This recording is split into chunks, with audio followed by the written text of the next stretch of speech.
Today, in the media conference with Lal Goel, which is brought to you by V4 News, Karu News, V4 Stream, Malnadu TV India, News Gaon se, Samvad Sarokar News, Bharat Post News, Gyan and Organ Donation India Foundation. Our endeavor is to enlighten you with the current topic. And today's topic is not only current, very relevant, very hot, very burning. The topic is dowry system in India. But before I will go on the main topic, I would like to inform you that today world is celebrating International Day of Happiness.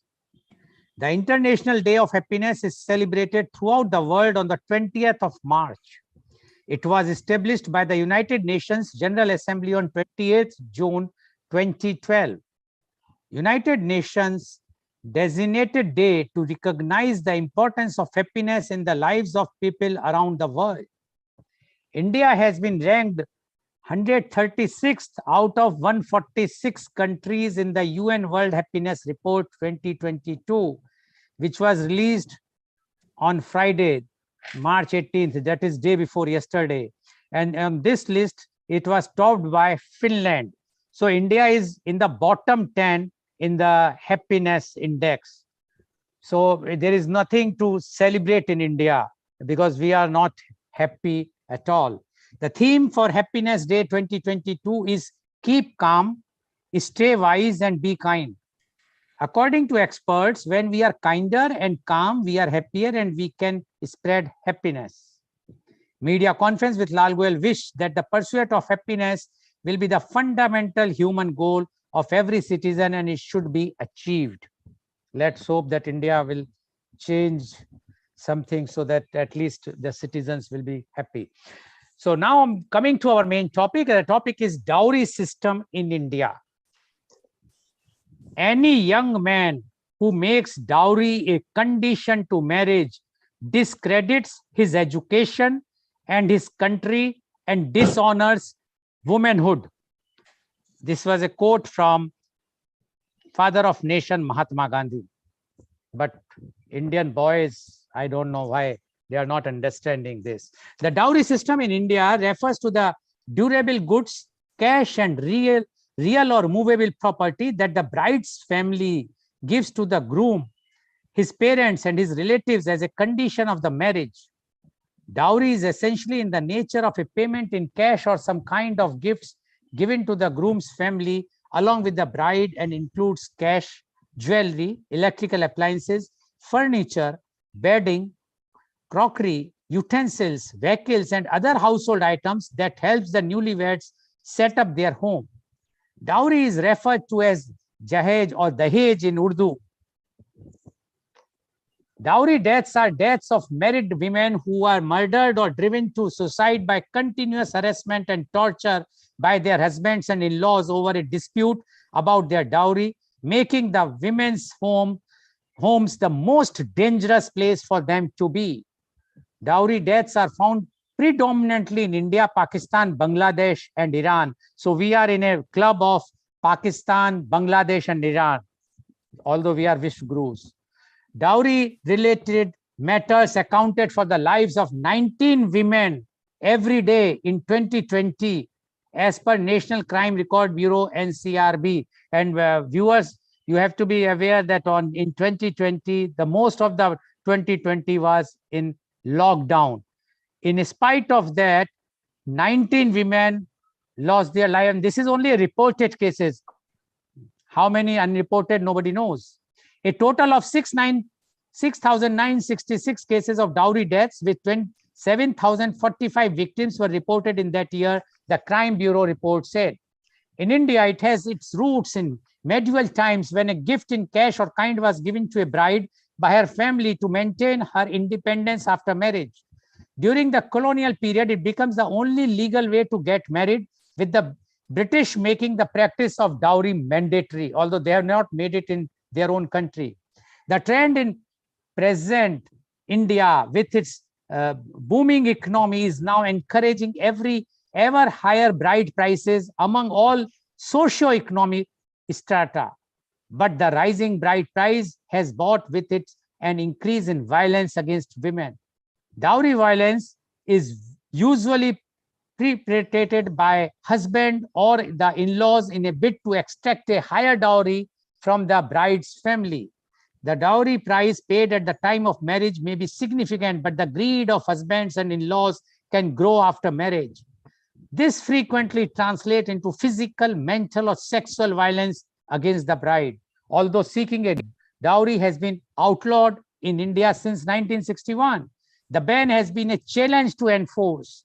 An amendment to the law in 1986 mandated that any death or violence within the first 7 years of marriage would be tried as related to dowry. The reality is that most cases of dowry violence go unreported. And to discuss this very, very sad but very important topic, dowry system in India, we have a very elite, knowledgeable, those who are expert in their own fields, and they knows what is the condition of the dowry system in India are our panelists today. And I would like to invite my first panelist guest, and she is Advocate Jyoti Pawar. Advocate Jyoti Pawar is practicing law for last more than 33 years in Mumbai. She has done masters in science and masters in law. She worked as a special public prosecutor in Sessions Court, Mumbai, and was on teaching faculty of JC Law College. In 1995, she was appointed as additional public prosecutor, High Court, dealing with important criminal writs as well as criminal appeals.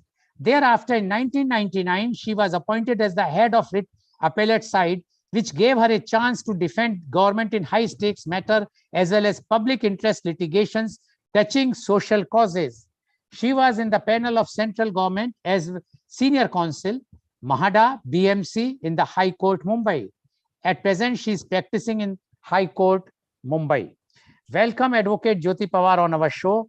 Advocate Jyoti Pawar, what to say about today's topic? Everybody knows about the topic. And you being a public prosecutor in the High Court, and that too, you are practicing in criminal side. So you know that how many cases you might be facing, means you are prosecuting regarding this dowry deaths.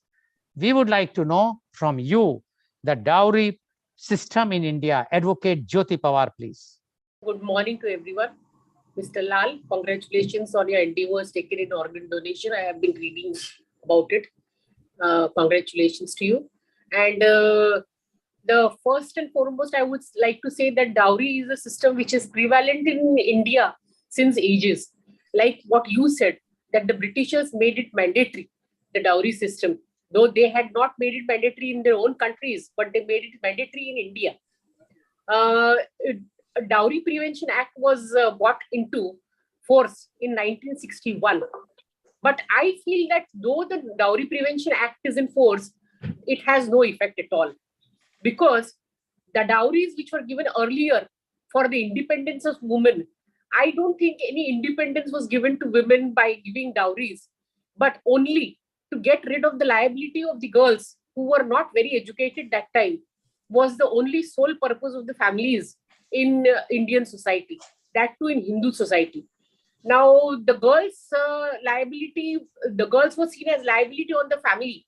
And the earlier marriages, that is the child marriages, were very much prevalent. And that time the dowry system was very effective. The dowries were given, and the sons, the bridegroom's parents, they were not happy as such, but they would demand dowry from them time and again. But at least as far as I remember, in old ages, once the dowry was given, that there it would be a full stop. But thereafter, the system reached to such a heights that once the dowry was given to the girl, the bridegroom's father, mother, and the bridegroom himself became so greedy that they started demanding more and more dowry even after taking the girl in their house. So this was a real menace, which, like what you said, has driven so many women to commit suicide. And as per law, in 7 years, if at all a suicide is committed by the girl, then it amounts to dowry death. But although that is the case, now what has happened, that little bit solace is there in the form of that the girls are very educated, they are earning more than the boys. The divorce cases has gone up like anything. Today, the girls are very intolerable. Now, the dowry system which is there, now it has been replaced from dowry to gift. And I feel that the parents who are doing arranged marriages, they give the girl lot of gifts and very costly gifts as far as upper strata of the class is concerned, because I have seen and I have attended so many high class marriages that the bridegroom is given Mercedes car, BMW car, such type of gifts which amounts to lakhs and crores rupees are given by the higher strata, and just to please the guy and the in-laws. Now, what has happened that in the lower strata, as far as dowry is concerned, still they demand it, and nobody complains it. So unless and until somebody goes and complains, the Dowry Act cannot come into force. So this is all going on without the cases being registered. Now, as in Uttar Pradesh, in the survey which was conducted in 2020, and it was reported in September 2021, that Uttar Pradesh itself had 20,000 dowry deaths. That amounts to a lot, 20,000. 20 or 2000 per year? 2000. 2000. Yes. Sorry, yes. 2,000 dowry deaths. And which amounts to a large dowry deaths. And that was only reported, as you said, that so many go without report. And now what has happened, that although the government is saying that educate the girl child so that she knows exactly what is the legal position in our country, and she can fight with the dowry system. Today, even the males, like the bridegrooms, are there, educated bridegrooms who know that taking dowry is a menace in India, and they are also supporting it. But so many are such that those who are very well to do, the girls' side, they give it in some or the other form that is in the nature of gift. So I would say that the dowry has been replaced by gifts. Nonetheless, what has happened, that the girl who goes to the house, and if at all a dowry is demanded, now the girls are intolerable and they immediately tell them that we wouldn't give. The girls handle themselves, and if at all it is intolerable, they will leave the in-laws house. So I feel that the menace as such has not reached to so heights as it was when the uneducated girls were given in the families. Now the educated girls, they are aware about the legal position, and I feel that 498 A of IPC, Indian Penal Code, deals with the cruelty to women, and so many complaints are lodged in police station by the girls nowadays, and so many are false also, that the entire family is taken into jail without even a warrant being issued.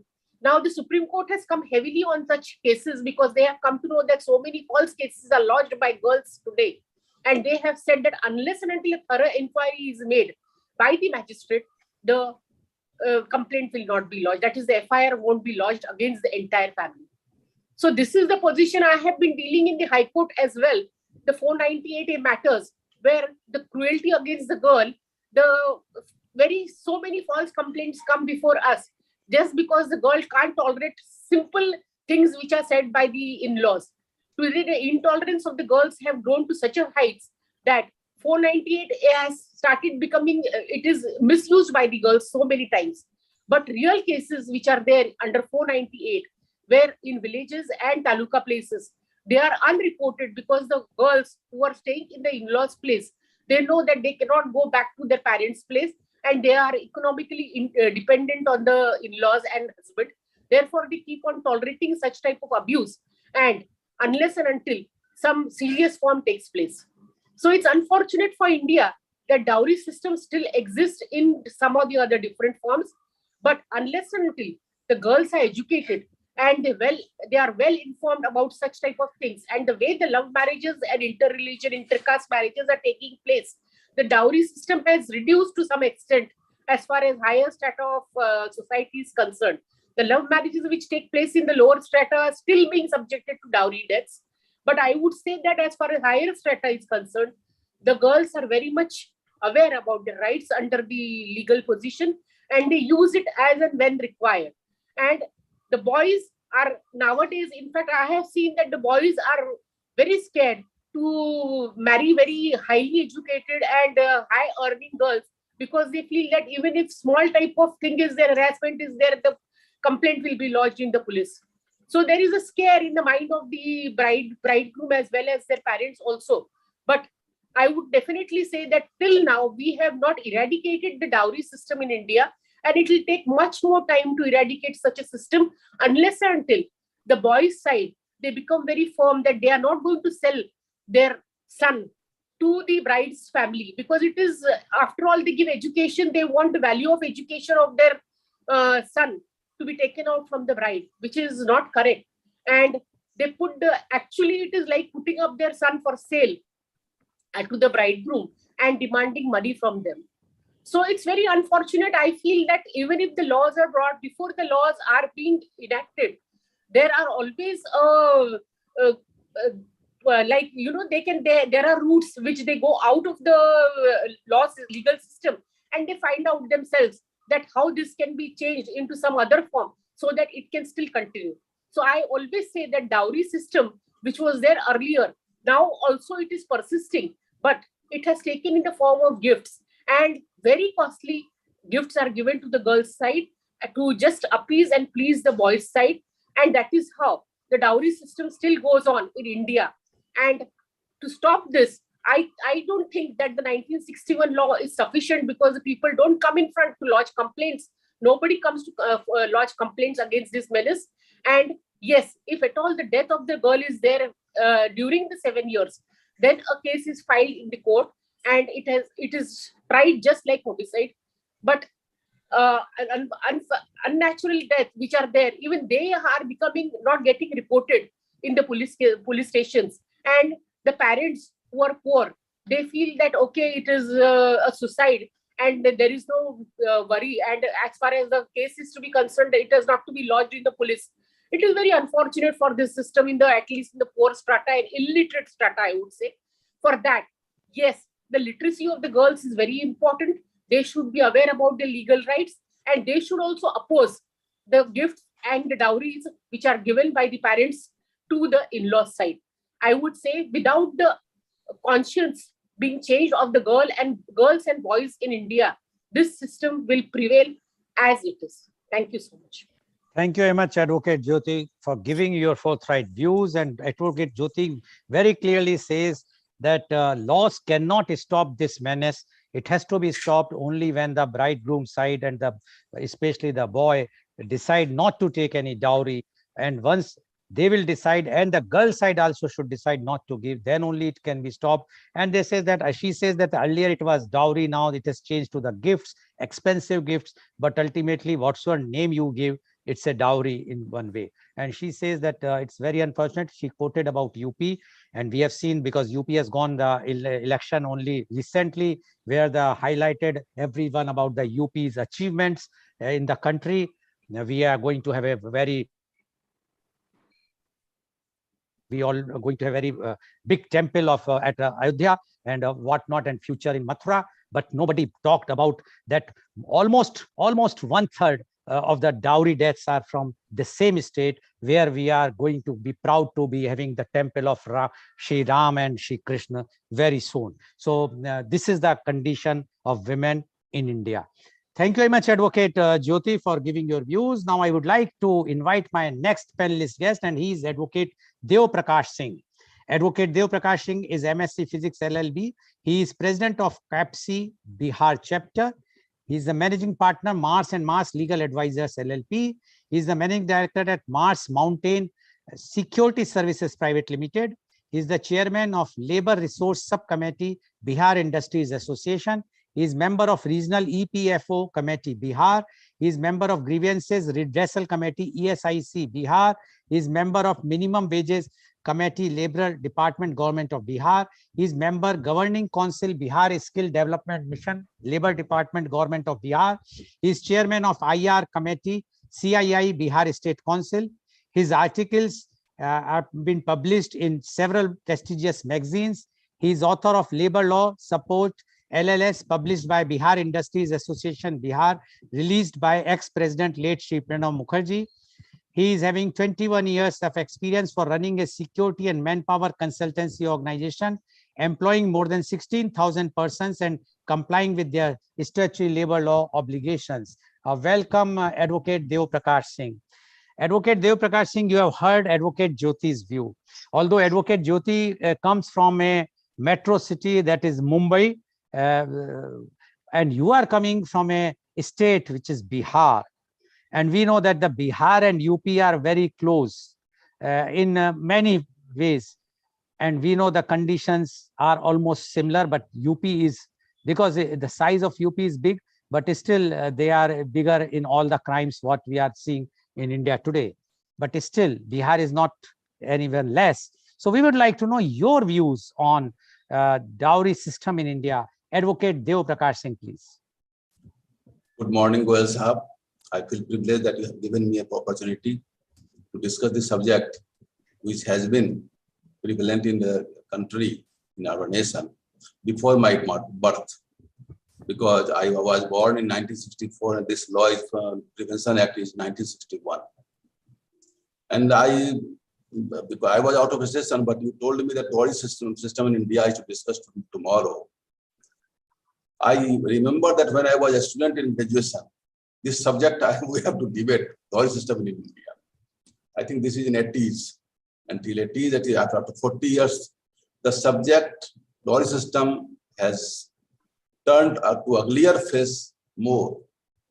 Because the real question is that not only literacy, what Advocate Jyoti Pawar was saying, even the educated people are carrying it. They are showing the society that I have given this house, I have given this Audi car and Mercedes car to my daughter. I have given this much of amount, and I have given this land and that land, all these things. Even the doctors are getting the clinics from their father-in-law doctors. And they are showing to society that this clinic I have donated, gifted to my daughter. So these things are giving a competition to the people in the lower strata of the society. And they are more culprit. You see, even in our mythology, Raja Janak has given this much to Sita, and when Krishna was married her sister Vasundhara to Arjuna, what he has given, and when Lord's son has married his daughter, these things have come in mythology. So it has not only rooted in our mythological and medieval society, but and out of this the Britishers have made a mandatory condition for marriage that dowry should be there. Even it is prevalent in Muslim, there is dower system, dower and meher, musamma is there. In Christianity also there is a system of gift.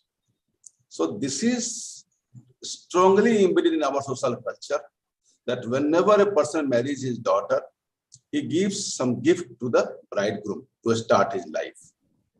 And the persons who have completed UPSC, IITs, doctors, and who are more well-placed society, they are getting more dowry than the persons who are just the bread earners in private company or doing some professional work like us. Advocates have no market in the dowry market.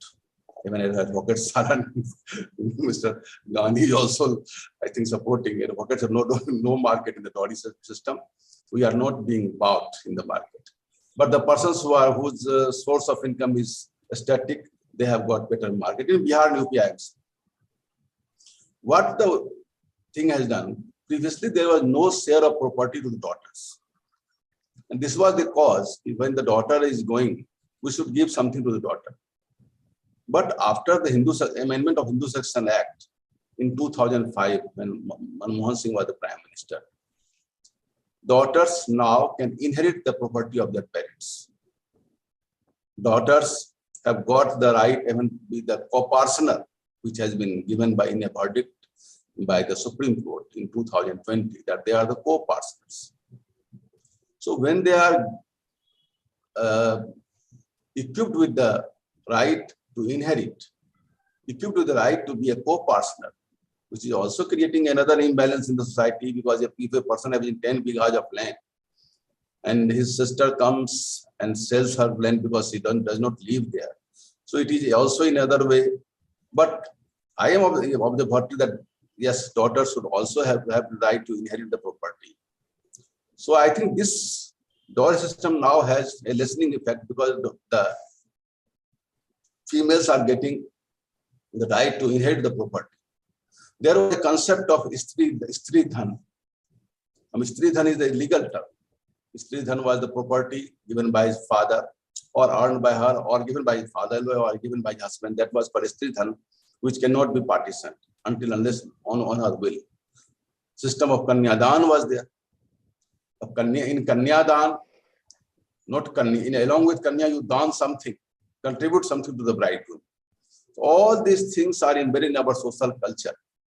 And the laws, like Dowry Prevention Act 1961, there is amendment in IPC 498A, which is more a weapon than a shield now. The law has been given to shield against dowry atrocities like abatement to suicide, what Advocate Pawar was saying, and crime against the wives.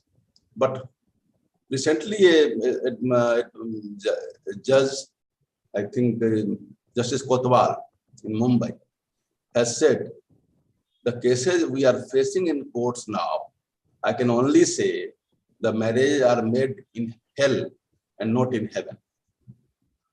Because the wives are taking this law against his husband, because the moment you will use this 498A, she can put her husband, his father, all the relatives into bar, and they will have to face the scar of the society that they are put under, because they were oppressing their daughter-in-law or the wife.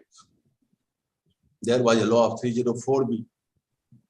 There was a presumption in the Indian Evidence Act 113B, 113B, and 113A, which says that if there was any evidence of harassment or dowry harassment, and if the married woman commits suicide or dies, it is presumed that it is a case under 304B. So these things have made more uglier. And I don't think, Mr. Goel, that any law can do it. The legislation by the government cannot eradicate dowry system in India, because it is a social thing. And the one thing that Mr. Advocate Pawar has said, the independence of girl child, economical independence, that I agree with her, that education, economical independence, health care of female child, it should be must. And it can only be curbed by the youth of the society. Elders, we cannot believe that elders will be able to curtail and control this dowry system. It is the youth only who can contain this, and youths are now marrying of love and all these things, and they are a bit not taking care of so much of dowry. Still, the dowry is not, the gifting is being done there, and the parents of the daughter feels that I have to give something to my daughter. But when there is an issue of inheritance of property and co-partner status to the female child, I think it should go now. This is my view, and more I will say when I shall be interacting with you with the questions. Thank you very much, Advocate DP Singh, for giving your views. And Advocate DP Singh says that, yes, this is prevailing before he was born. And he says that he debated on this same issue 40 years back. But he says that it's not only in the lower caste, even in the lower, sector of the society, but even for the higher sector of the society, the more and more show off is there. People are taking and gifting the expensive cars. And he also said that there are rate lists of the different professions, like those who are in civil services, IAS, IPS, etc. Then the doctors. And he says, unfortunately, the advocates are nowhere in this line.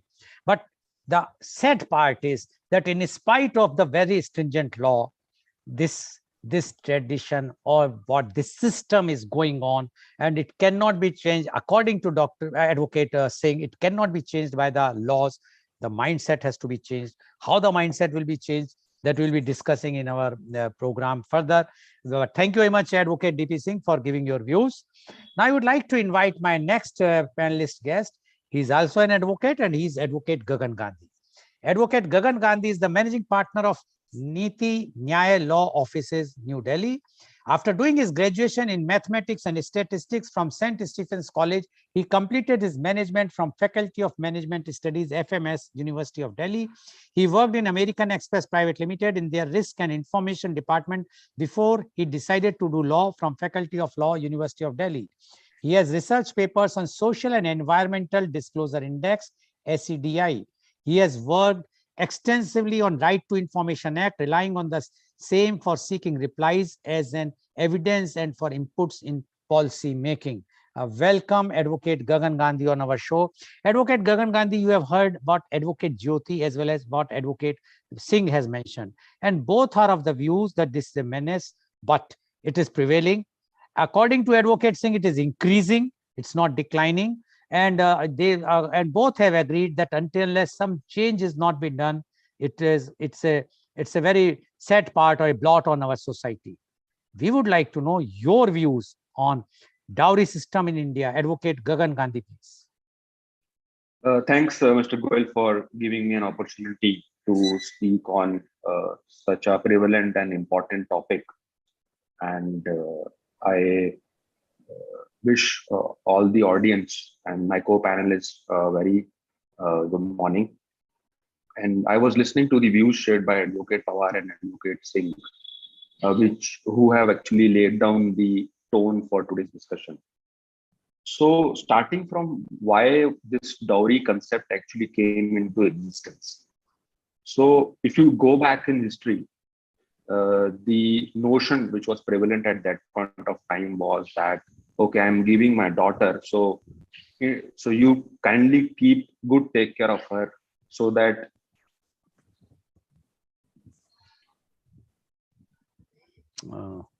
I think we have lost Advocate Gandhi. Yeah, sorry. There was a yeah. Go ahead, please. So the notion at that time was that, okay, I'm giving my daughter, and the inbuilt fear at that time was that so that my daughter is taken proper care at her matrimonial house. So that was the concept behind that, and that became a custom. Like we abolished sati, and there are other social evils which were abolished with the passage of time. So this social evil, I would call it a social evil, will also die its natural death. Why? Because of change in laws, because of increasing independence, because of the empowerment which women are getting these days. So this notion will take a backseat. But this is the baggage of the past which we are carrying forward. Now I explain why. So today, the society is witnessing a different kind of trend. The trend is a backlash if you refuse dowry, actually.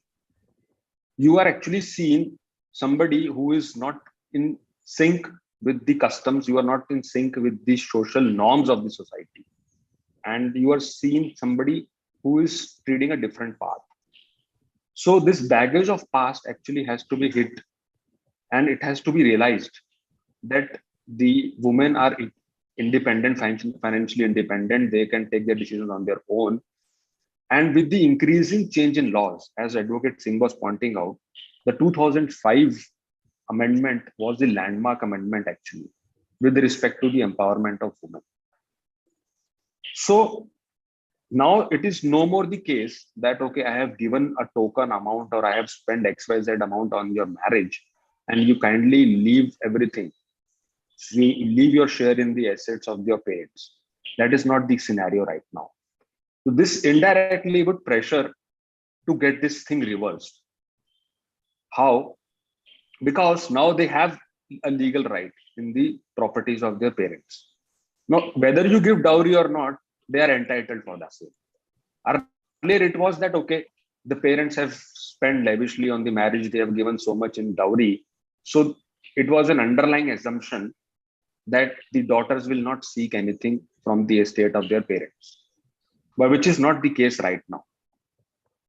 So this thing is going to put pressure as and when the society evolves further towards this direction. Now, as it was being pointed out that this Dowry Prohibition Act came into 1963, and whereas 498A, which actually is originating from this menace, came into 1983. Now, interestingly, Dowry Prohibition Act is gender neutral, which majority of people do not know. Even I also did not know before I studied law, which means that either parties can actually can demand dowry. But unfortunately, this fact is not known to majority. Whereas 498A, it is gender specific. It is not gender neutral. So that's a dichotomy. So 498A has two provisions, 498A subclause A and subclause B. So subclause A is actually where the wife is harassed to an extent that she actually thinks of committing a suicide. So that is the kind of harassment she faces at her in-laws' place. So that is the purpose of subclause A. Whereas subclause B, it is actually only confined to the demand. Now, if the wife or is being subjected to demand, then she has a remedy under 498A subclause B. Now, why that remedy is not being given to the husband? He can also be subjected to the uncalled for demands by the in-laws. But having said that, there was another enactment, that was Domestic Violence Act, which came into being, which was not there before. So this enactment actually empowered women further, where they are actually socially, economically, physically, sexually exploited at the in-laws' place. So this enactment actually enabled them to further exercise the rights which they otherwise could not do so, because 498A was limited to only two things. One was the demand and second was the harassment being caused to them.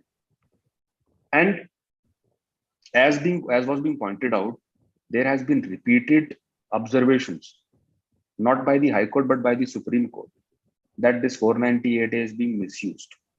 And the Law Commission is being directed to reconsider this. State of Andhra Pradesh was the first state to make it compoundable offense.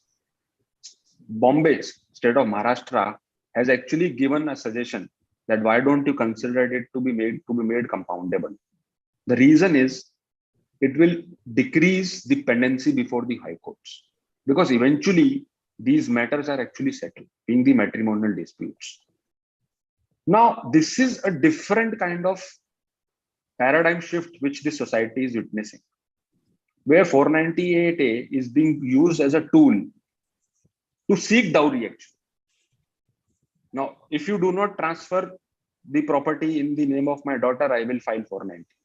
If you do not give XYZ amount, I will prosecute you under Domestic Violence Act. So these enactments were actually for the empowerment. No, this empowerment should not be misused. It should not be abused. But actually, for those whom it was meant, it is not reaching those people. So unfortunately, this has become actually a tool to seek dowry. The very enactment, which was the purpose for which was to actually curb dowry menace, so which is actually called reverse dowry. Now, the legislature and the judiciary is facing a different kind of situation. Now, after Arnesh Kumar versus State of Bihar in 2013, this judgment was a landmark judgment. Why? Because it actually stopped the automatic arrest. It laid down the laws. It laid down the guidelines that under what circumstances the husband and his family would be arrested. So it was actually landmark judgment as far as the misuse and abuse of these provisions was concerned.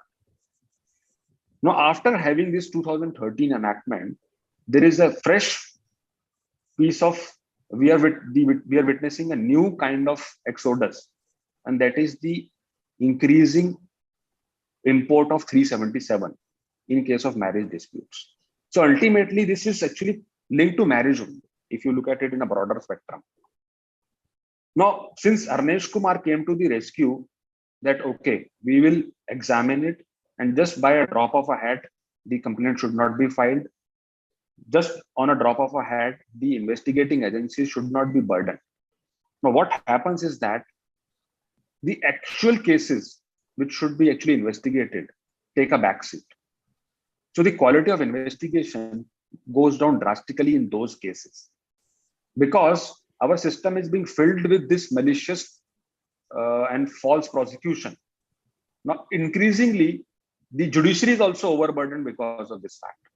But it does not mean that the people who are actually being subjected to such kind of harassment should not get justice.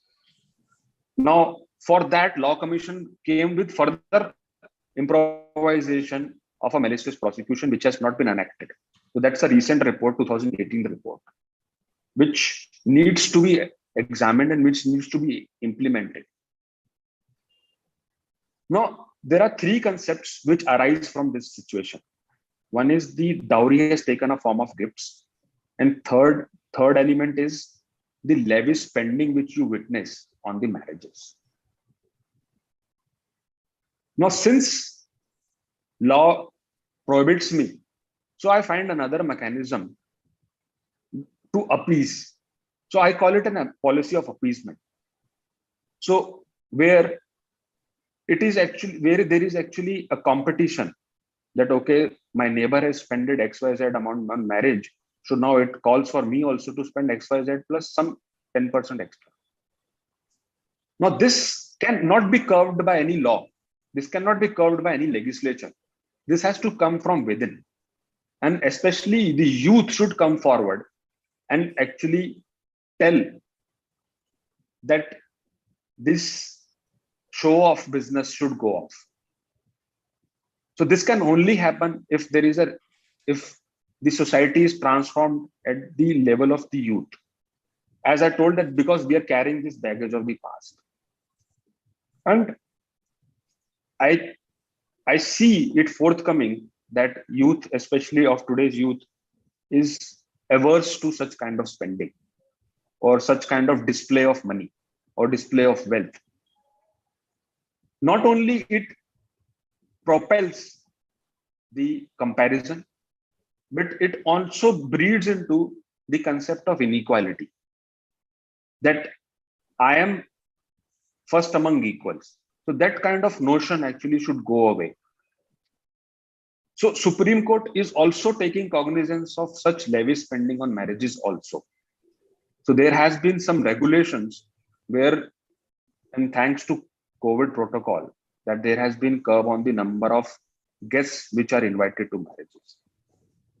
So having said that, I see that going forward, it is the economic compulsions which are going to actually put a full stop on this menace called dowry. Thank you very much, Advocate Gagan Gandhi, for giving your views. Advocate Gagan Gandhi explained, and he said that the acts which has been enacted to prevent dowry or stop dowry system rather been misused more and used to reverse dowry. The bride parents are extracting money from the bridegroom family by threatening them that we will slap a case against you in this 498A or on those cases, or the domestic violence case, so you pay us this much.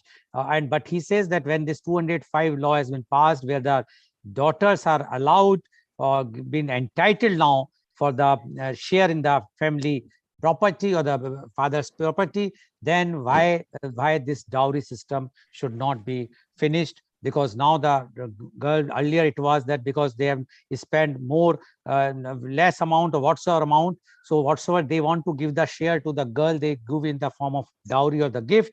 But now they are entitled for the property, so they should not get any dowry or gift. But he says that although everyone is thinking seriously, but the solution is not yet come, and it has to come by the involvement of the youth. Then only if the youth will decide not to give or not to take, then only the dowry menace can be finished. Thank you very much, Advocate Gagan Gandhi, for giving your views, very strong views. One point which he has made about this COVID time, the restriction about the invitees, etc.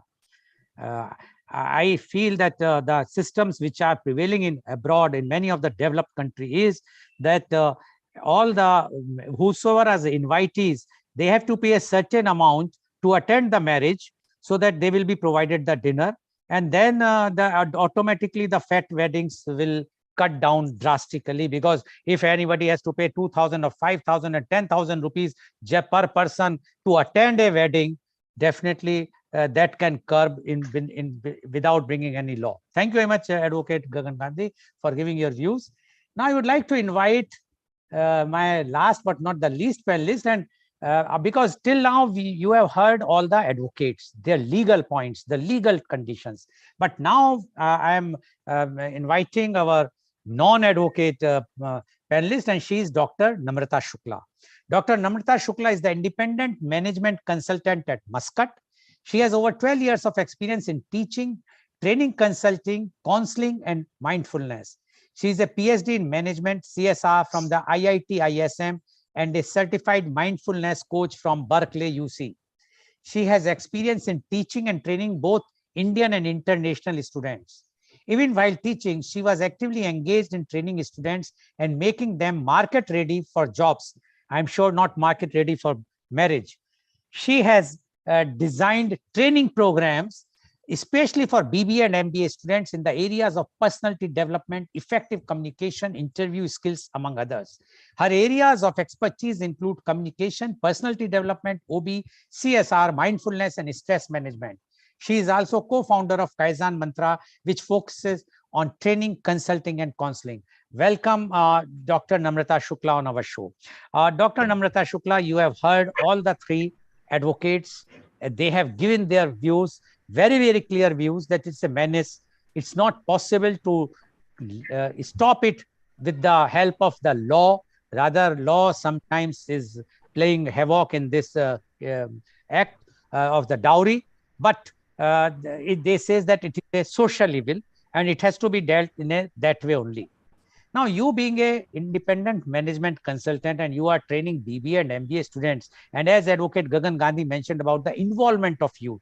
So you are interacting with the youth and you know what are the conditions, their conditions. So we would like to know your views on dowry system in India.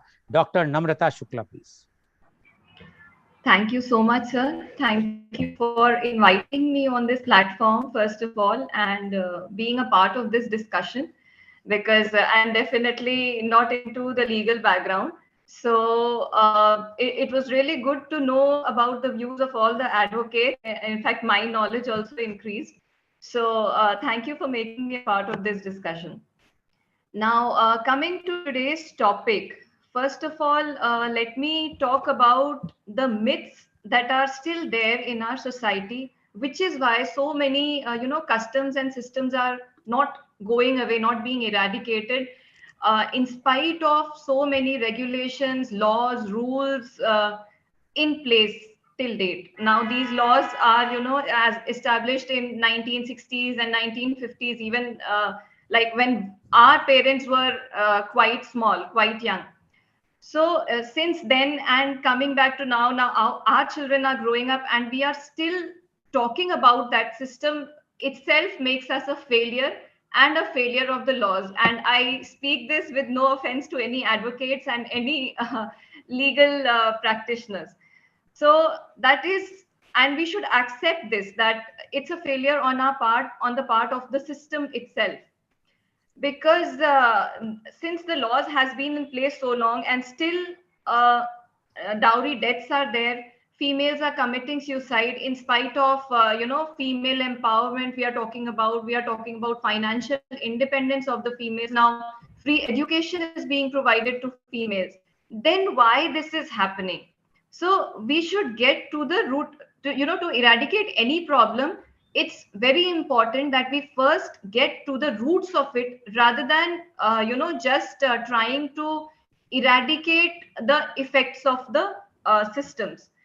So now, getting back to the roots, the myths that are there still prevalent in the society is that, because our ancestors have asked us, or it is a practice for the father to give some gifts in the form of money or wealth or any kind of property to his daughter. But the fact is, like one of the panelists talked about Kanyadan. Now, Kanyadan, we take it that Kanyadan, whenever we talk about Dan, we talk about some or the other material form of Dan that we are talking about. But if you read the religious scriptures, now what is Kanyadan? Kanyadan is that when two families come into alliance, they are talking about, they are seeking permission from their ancestors, that now from the girl's ancestors, we ask the girl to accept the ancestors of the boy's side as well, and to accept them as her family. So that is why it is said that when after marriage, when a girl prays to the boy's ancestors, it's more fruitful. It dissolves the karmic whatever debts are there. But if a girl after marriage still prays to her side of ancestors, it does not give much of dissolution of the karmic debts. So that is a religious side. But what we assume that giving kanyadan means we have to give some form of material wealth to the girl. So I think we need to improve on education. We need to stop assuming what things meant to our ancestors. Like this practice of dowry system has been there since ages. It used to be as a strategic business alliance. Even when Mughals were there in India, they invaded. So, like Jodha Akbar alliance, I don't know if any of you might be obviously aware that Jodha Akbar alliance was also a strategic alliance to expand their empire. So that alliance was there. So the father said that both the Mughals and the at that time the Hindus in that region, the western region of India, they wanted to expand their rules, their rule areas. So that's why that alliance was done. Now that practice has been going on since ages, and we are not ready to accept. And even today, the marriages that are happening at the top business families, the most richest of the families in India as well, are considered to be marriages of strategic business alliances because they want to grow. So until and unless that greed is there, that greed to grow, to expand, to to rule the world. So until and unless that feeling is there, I don't think so these systems can be eradicated. Like you said, today is International Day of Happiness. So, and India lacks in one of the lowest on that categories, one of the most unhappiest countries. So these are the reason, because we are not getting kinder, we are not getting calmer, we are just more and more trying to be above the others, like neighbors envy, owners pride.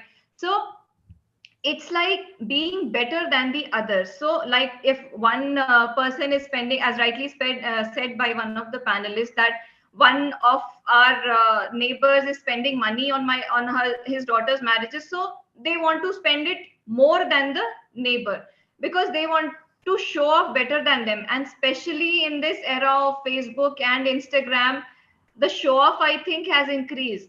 So if we really want to train the youth, I think we need to train them on the facts that it's not good to show off. There's no point in showing off, because nowadays that Instagram marriage photographies are there, Facebook marriage photographies are there. So for that, people spend lakhs and lakhs of rupees just for few photographs. So I really don't understand that how now, if we are talking about educating the youth, so we need to empower. There are definitely youths, there are definitely people in our generation also nowadays who are, considering marriage as as an interdependent alliance, because the girls need the boys and the boys need the girls. They are both interdependent. It's a mutual partnership. Nobody can do one cannot do without the other. So that's very important to understand for the youth as well, that showing off will not take them anywhere. So until and unless our youth understands it, I think show off has increased more because of these social media platforms. So there are different set of population, different set of youth who are, into social services. I recently read somewhere two Indians, a girl and a boy married, and they donated whatever money they wanted to spend in their marriage. Both of them mutually agreed to spend it for some form of social improvement, for NGOs.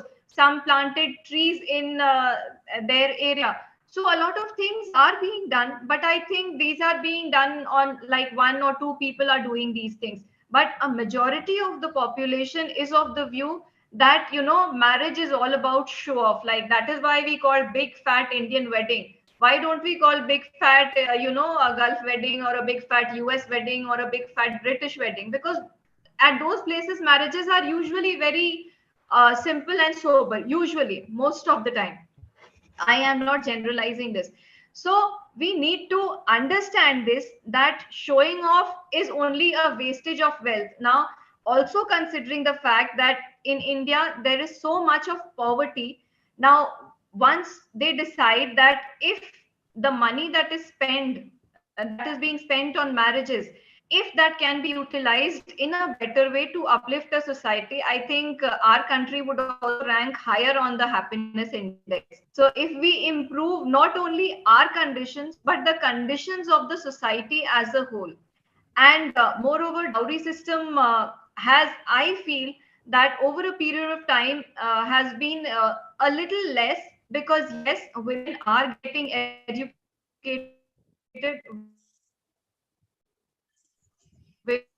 women are getting financially independent, women are getting financially empowered.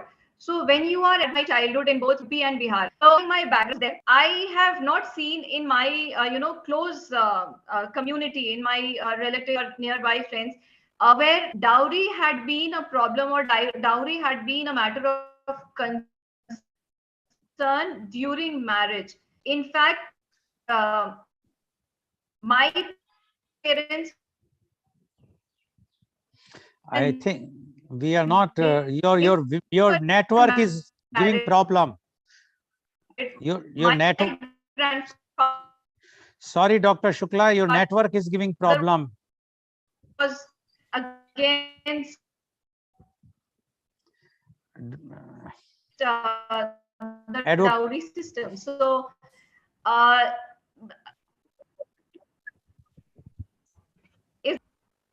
uh, am I audible?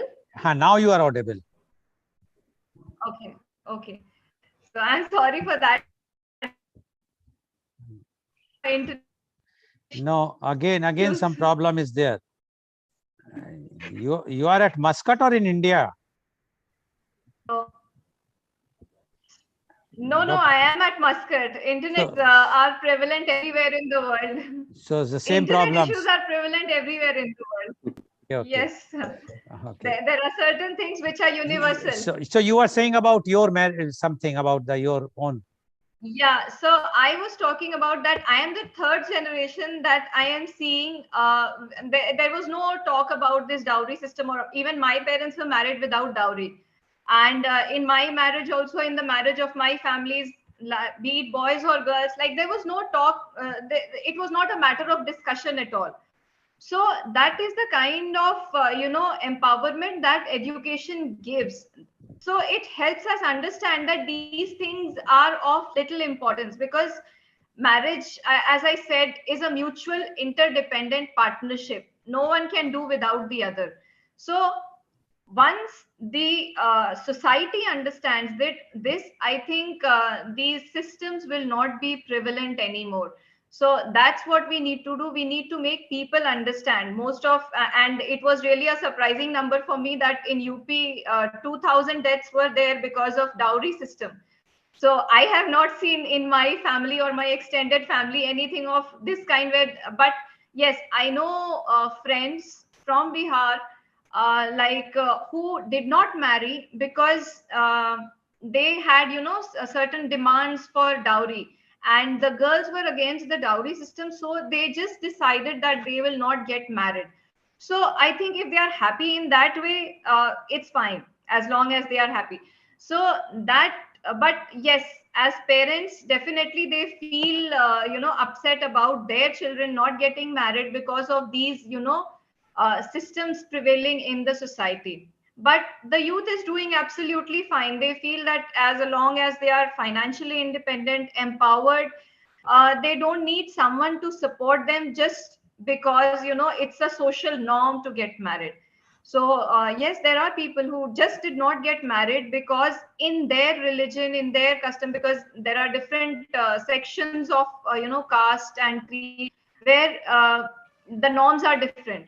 So they just decided that since in their religion, in their caste, it's so much deep grained, it's so much prevalent, that they just have discarded of that marriage is not for us. But they are doing fine.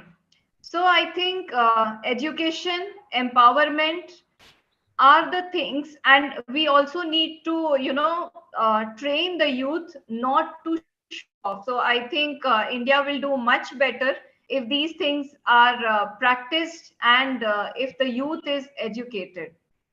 So Okay. that's from me. Okay, thank you very much, Dr. Shukla. And Dr. Shukla says that youth are changing, and if youth will decide, and she says that many of the girls have not married because they do not want to pay the dowry, and they were against the dowry system.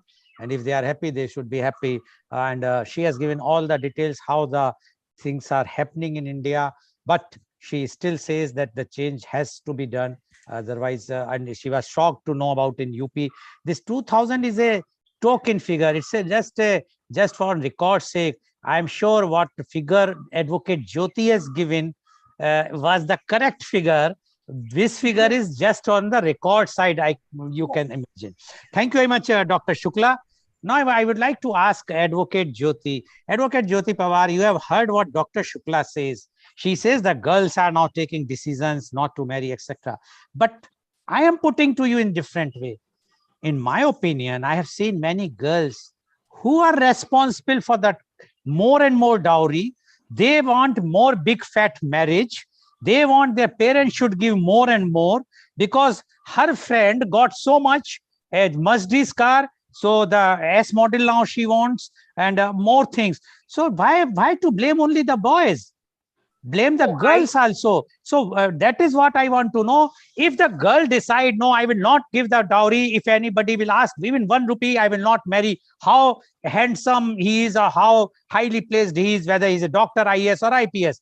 But the girl also wants that, because 200 in 2005 this law has come. So they want to extract. They know that what is going to happen afterwards, how to claim the property rights. Why not to extract the money as much as we at the time of marriage? What do you say about that, Advocate Jyoti? That's the reality, Mr. Lal, because what has happened that today the social media is so active that everybody, every person, whether belong to whatever strata, they are on the social media platform, and they want to show off to the world that what type of partners they have, what type of lavishness they have. I have seen one of the peons in my office, he celebrated his marriage, the daughter's marriage. The daughter has done the marriage on the social media. She's put pre-wedding shoot, after-wedding shoot, pregnancy shoot, everything they put on the social media, and they want to show off that see how nicely we are doing.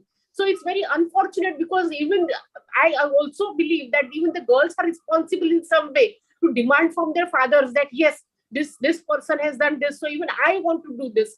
It's all show off, nothing else. But I will also say at the same point that whatever Dr. Shukla said, I respectfully disagree with her, because the basic goal of marriage has been lost with today's youth. Actually, the marriages are celebrated for continuing the progeny and also for the emotional well-being and partnership of a boy and a girl, for which we have totally forgotten. First, the women were totally economically dependent on the in-laws' house. Therefore, there was no fights. They used to be very subdued and they used to adjust. Today, what has happened that the economic independence is so much with the girls that they have forgotten that adjustment has to be there from their side also. The male pattern of our Indian society, which is a dominating factor in our society, will always remain. This has been forgotten, and the girls feel that they should be respected in their house because they are doing so much of income, that much income, and that is why this all sorts of divorce proceedings have come in front. In fact, I will tell you, Mr. Lal, by my own experience, that the girls who have now, ladies who have reached my age and who have remained unmarried, what Dr. Shukla was saying, that they are all right if economically they are independent. No, emotional dependence is very important, because what has happened today, some of my colleagues are telling me that please search for some suitable persons of our age, so that we can marry now also, and we can become little bit, because we are very, very disturbed at this age, and we require a partner. For if we fall ill, there's nobody for us. The people, the relatives are abroad.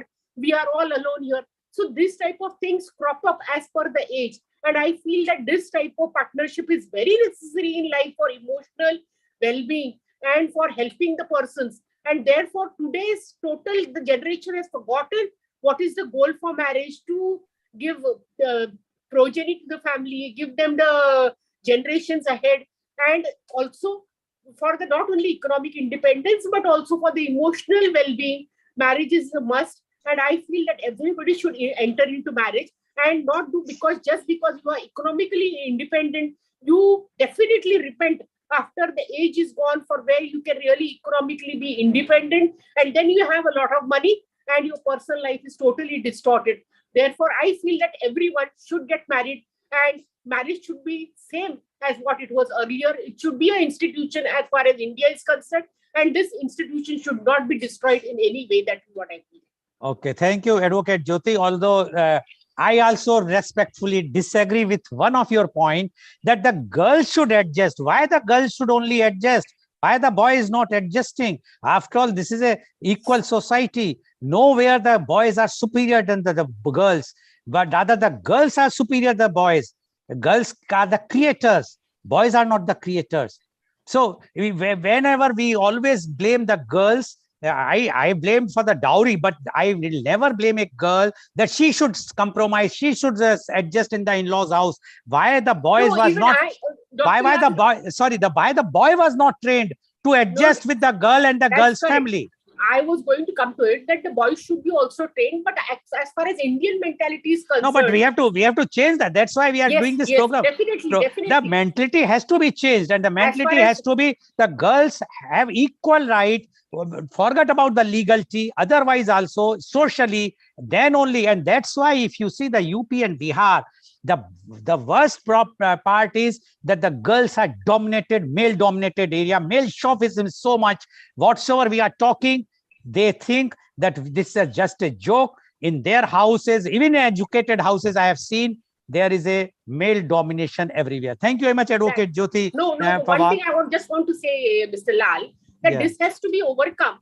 But it will take definitely some time for this. How many years? How many more years? We never know that. We never know that. But see, we have stopped Sati Pratha. That was also the social evil.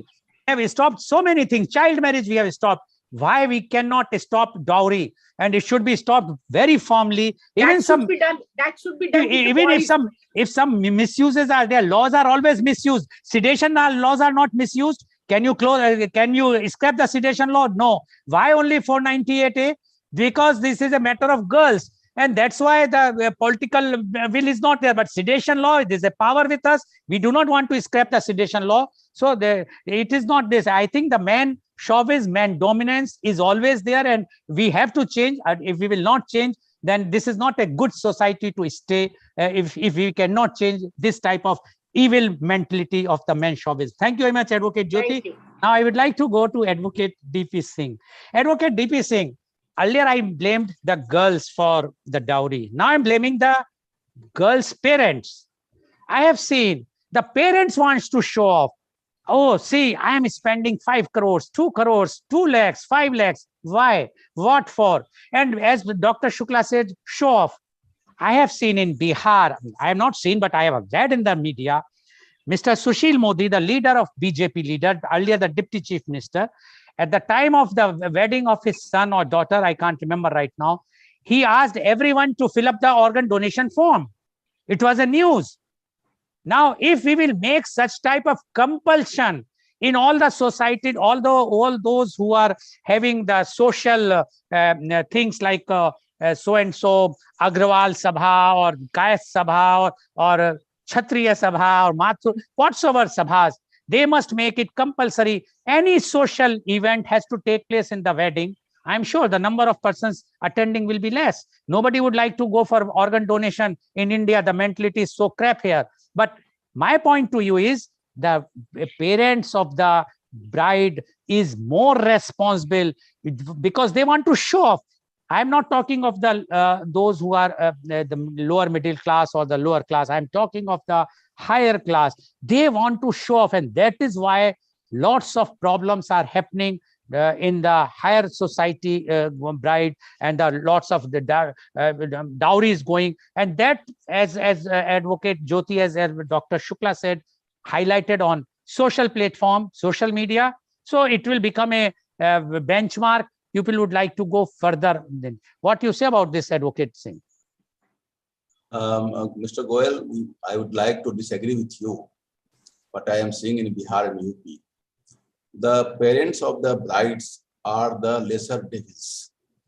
The greater devils are the parents of the bridegrooms. They are demanding money. They are demanding so many things. The parents of the brides, they are just doing out of the pleasure and the gift they can give to their daughter. They should not be forbidden to give their daughter. That is okay, nothing else. If you want to give anything, you can. But what they are asked, they are demanding, which is in the section 4 of the Dowry Prevention Act. They are demanding money. They are demanding house. They are demanding land. So they are the cause. They are the root cause of this prevalence of dowry system. And what you have said in the very beginning, the words of the father of the nation, Mr. Gandhi, that the society should boycott the person who makes dowry as a precondition. But we are not doing. What we are doing, we are giving more honor, more prestige to this person. The person who is organizing the marriage in a very pomp and grandeur style, we are giving more name and fame to them. The person who are demanding, even during my days, my father said that person was elected in Indian engineering service, and his father is asking this much money. What you people are doing? I have no hand, because you have not competed anywhere. When I competed in railways, my mother has also fixed a price upon me. And now I will ask this money. So these things happened those days. In UPSC, both these questions are being asked to the Bihar and UP boys, that you are going to be selected. But I think I am going to commit a wrong, because now your father will demand a heavy sum from the father of the bridegroom. So the parents of the brides are the lesser devils, much more lesser devils. The society, okay. This evil will not survive on the parent of the bride. These evils are surviving on the basis of the parents of the bridegroom. Okay. Thank you very much, Advocate Singh, to disagree with me. I like that thing, because yes, you are right. Many bridegroom's parents are like Sherlocks, and they want to take even the last blood of the from the family of the bride. So that is also correct. Now, my question goes to Advocate Gagan Gandhi. Advocate Gagan Gandhi, you mentioned about the misuse of this act. Don't you think the one of the reason is the stringent divorce act in India, the divorce law? There is one of the reason that this act is misused. I will just tell you, if the divorce is easy, then the girls would like to go for the divorce. If she is not happy, she's been harassed, then they will not like to misuse these acts just to harass or to create problems. Number one. Number two, no dowry death will take place, or very few. It will lessen, because the girl knows, or the girl parents knows, that we will go for the divorce immediately. So but here they knows that even if we will go for the divorce, it will take years and years, defamation of the family, and the way the courtroom, they defame the girl, the character assassination, etc., etc. So don't you think that if we will ease the divorce law, it will also ease the dowry misuse act, what you have mentioned? What you say about this, Advocate Gandhi? No, absolutely, Mr. Goel, I agree that, but on the contrary, misusing these provisions will give you a backlash. How it will give you a backlash is the fact that we think that, okay, if I exercise this right, which is bestowed upon me by the statute, then I may be in a better position to bargain or to achieve a desired objective. But this process is such that it will leave scars on both sides. So it's not easy for the prosecution as well as for the accused. So it's a difficult terrain for both the sides, the prosecution as well as the accused.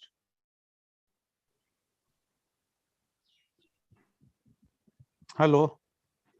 Advocate Gandhi, we lost you. Advocate Gandhi, are you there? Yeah, I'm there. Sorry, this got disconnected. Yeah, please go ahead. Yeah. So I was actually talking about the backlash which this misuse actually causes. So, and unfortunately, what happens is that everything actually gets converted into economic implications. So let's say both of us do not agree on a certain issue. It does not mean that I have to pay you something or you have to pay me something. So marriage is not a business venture, which unfortunately it has become one, as Dr. Shukla was pointing out. So it has become a strategic alliance, especially in case of an arranged marriage.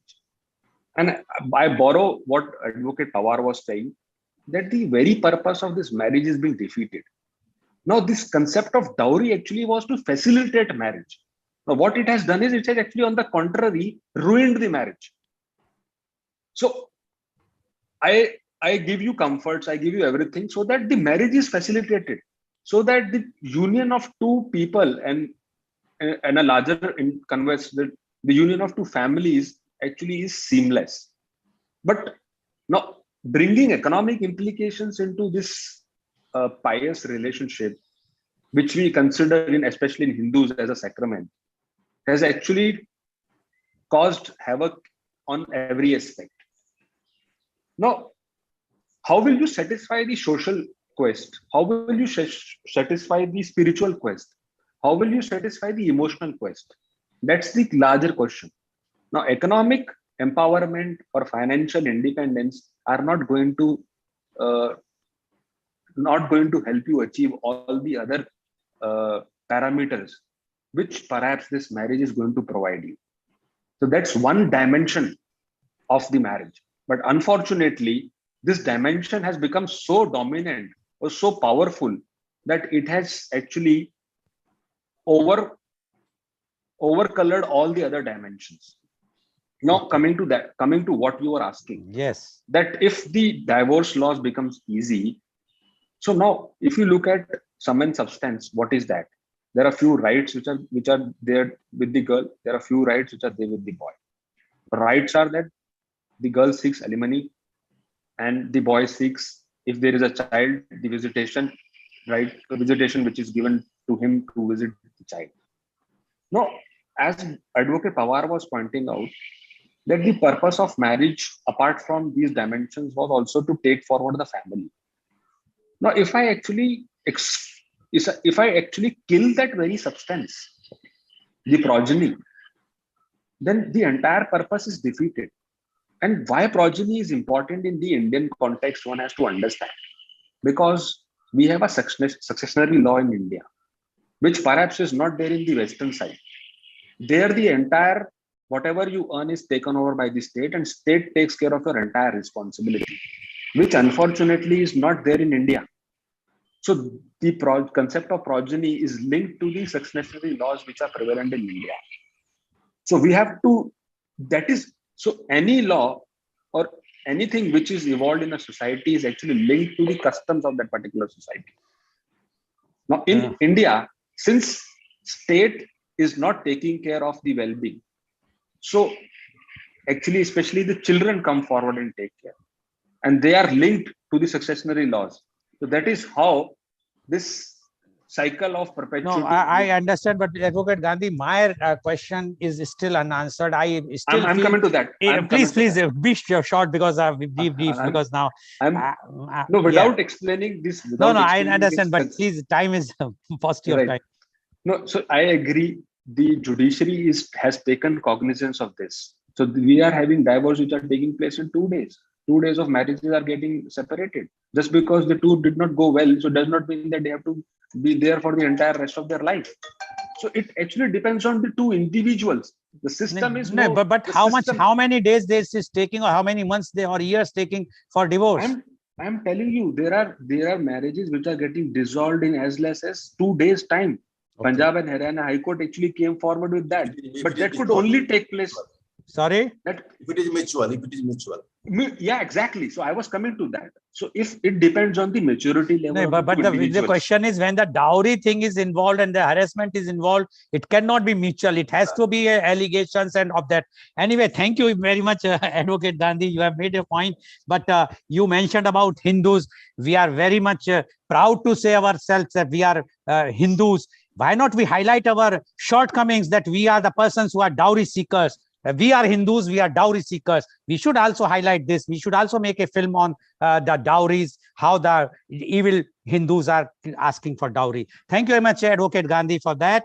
Now my question goes to Dr. Namrata Shukla. Dr. Namrata Shukla, whatsoever you say, but the main thing is the mindset has to be changed, even for the bride side, the girl side. Why the parents or the girl want to marry in a high family, a more educated family, IAS, IPS, or the doctor, as Advocate Singh said? Why not a lesser person? After all, if, as Advocate Jyoti says, that one has to compromise, the girl is compromising by going for a higher family than her own family. If the girl will go in a lower family, definitely no question of the dowry will be there, and the adjustment will not be that problem.